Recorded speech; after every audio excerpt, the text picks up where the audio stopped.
ल त हाम्रो पहाड डडेलधुराको भ्यू फेरि लिएर आइसकेँ म तिमीहरूको सामु एउटा सानो ब्लग। अग्नि जा रहे भाई, अग्नि। हम ये घूमने के लिए पहाड़ में आया था।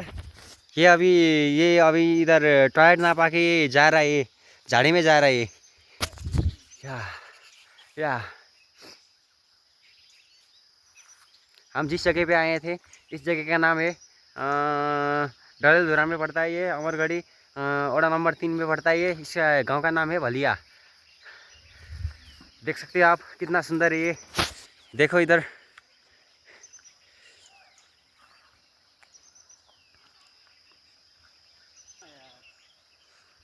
इधर झाड़ी ना पाए, इसने इधर झाड़ी, इसको इधर झाड़ी नहीं मिला। अब ये जा रहा है इधर किसी को कोने में। देखो इसका फेस देखो अच्छे से। बहुत बड़ा टिकटॉकर है भाई ये। टिकटॉक भी आप इसको सर्च कर सकते हो। सूरज साहू इसका नाम, नहीं भुवन छेत्री इसका नाम है। देखो भाई बैठ गया इधर, जा रहा है जगह ढूंढ रहा है भाई वो तो। अच्छे से जगह ढूंढ रहा है वो। मिल गया उसको जगह। अभी देखते हैं उधर क्या कर रहा है वो। अभी चला गया, हम भी चलते हैं उसके पीछे पीछे वीडियो बनाने के लिए। ठीक है भाई, चलो अभी हम भी चलते हैं उसके पास वीडियो बनाने के लिए। कहाँ गया पता नहीं। पहली बार पहाड़ पे आया था। देखो कहाँ छुप गया साला। कहाँ छुप गया, दिखाई भी नहीं दे रहा।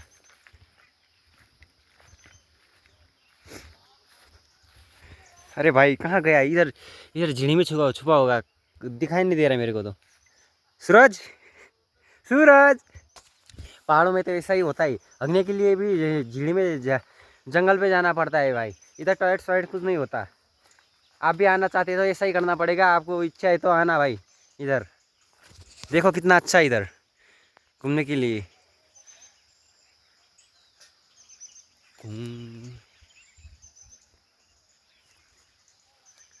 पूरा नेचुरल ब्यूटी भाई, प्राकृतिक सौंदर्य देख सकते हो आप।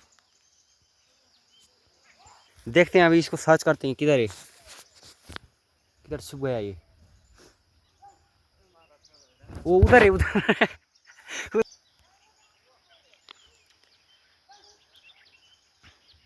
इधर देख सकते हैं भाई, ये ग्रेट वॉल ऑफ चाइना है उधर। आप लोगों को दिखाई नहीं दे रहा उधर, ये ग्रेट वॉल ऑफ चाइना है भाई ये। हाँ ये ग्रेट वॉल ऑफ चाइना है भाई। वो दिखाई दिया।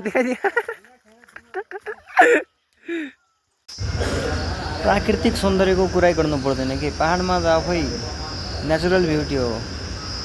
हाम्रो पहाड मात्र होइन, यो सबै नेपाल नै पुरा नेचुरल ब्युटीले भरिएको छ। यो म हो र यो 1 वर्ष अगाडि, अहिले त मोटो भइसक्यो। 53 केजीबाट अहिले कति पुगिसक्यो, अहिले 58 केजी पुगिसक्यो।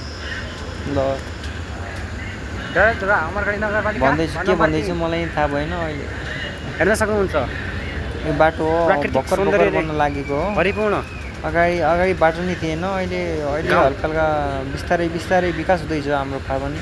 यो अहिले अगाडिको देखेको मोटो मुर्रा भन्छन् यसलाई। सूरज यसको नाम हो, दाइ पर्छ मेरो, मुर्रा हो। झन्नै हातमा सिस्नु बुढिसकेको, त्यो बाटो बचियो। मुभीमा जस्तो भ्यू छ, हेर्नु न गाइस। झर्ना भनेको यही हो हाम्रो पहाड। ठुलो पनि छ तर अहिले गाइस वाह, घाममा आइसक्यो त अहिले। कहाँदेखि है वाह, कहाँ जाँदैछु ल हेर्नु है। जाँदैछु बिस्तारै होइन, फास्टै जाँदैछु। यो हाम्रो पहाडको, हाम्रो बाजेको भाइको घर हो, हेर्न सक्नुहुन्छ। ऊ पछाडि, मेरो पछाडि हेरेर त सुन्तला कति राम्रोसँग फलेको छ, तर खान मिल्दैन अहिले, राम्रोसँग भएको छैन। हुन त भइसक्यो। ल वाह, यो सूरज दाइ पर्छ मेरो। सुन्तला टिपेर, सुन्तला फुल टिप्न आएको। हाम्रो पहाडमा घरमा प्रोग्राम थियो, त्यसैको तयारी गर्न हामी तराईबाट पहाड गएको थिएँ। अहिले उसको लागि फुल टिप्न लाग्यो। ल सुन्तला धेरै भोक लागिसक्यो काम गर्दा सुन्तला पनि खाइदिउँ। मिठो राम्रो छ। अरे ल यो चाहिँ यो प्रोग्राम भन्दै थिएँ नि त्यही प्रोग्राम हो यो हो। यो चाहिँ हाम्रो पुरानो घर हो। यो अगाडिको देखेको त्यो हाम्रो बाजेको कान्छो भाइको घर हो। यसैको लागि हामी तराईदेखि लगभग 200 किलोमिटर हिँडेर आएको, गाडीमा आएको 200 किलोमिटर दूर आएको पहाड, तराईदेखि पहाड बन्सादेखि डडेलधुरामा नि हल्देगडा भन्ने ठाउँ हो नाम।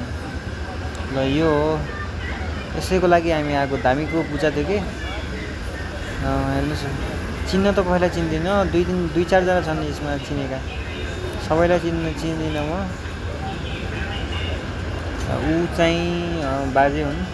यो भिडियो बनाउनको लागि यो दिदी बस्छ। यो भैँसी भएको ठाउँमा अगाडि घर थियो। वाह ल यो चाहिँ म घुम्न गएको थिएँ कि पछाडिको अगाडिको अङ्कल र यो म। यस्तो भ्यू टिकटक बनाउला भनेर घुम्न लागेको।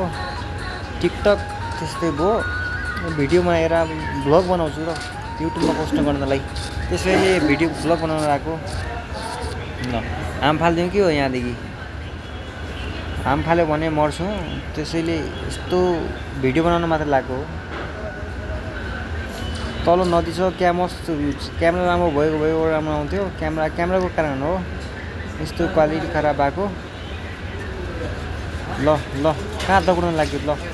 ल ओ यो चाहिँ खासमा नाम थाहा भएन, वहीँ हो, पहाडमै हो, पुल थियो, त्यसै ठाउँमा आएर भिडियो बनाउन लागेको। ल वाह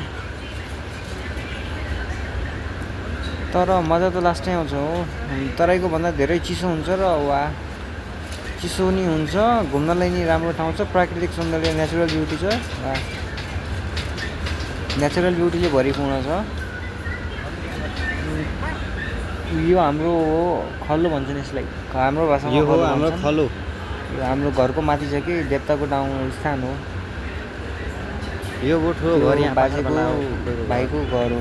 यहाँनिर अगाडिको यो भैँसी बाँधेको ठाउँमा अगाडि घर थियो, अहिले भत्किसक्यो।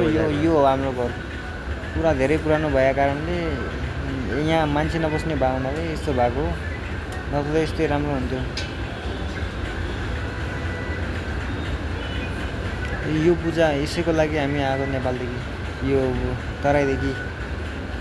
हेर्न सक्नुहुन्छ त्यो पहाडमा त्यो उग्रतारा मन्दिर पर्छ।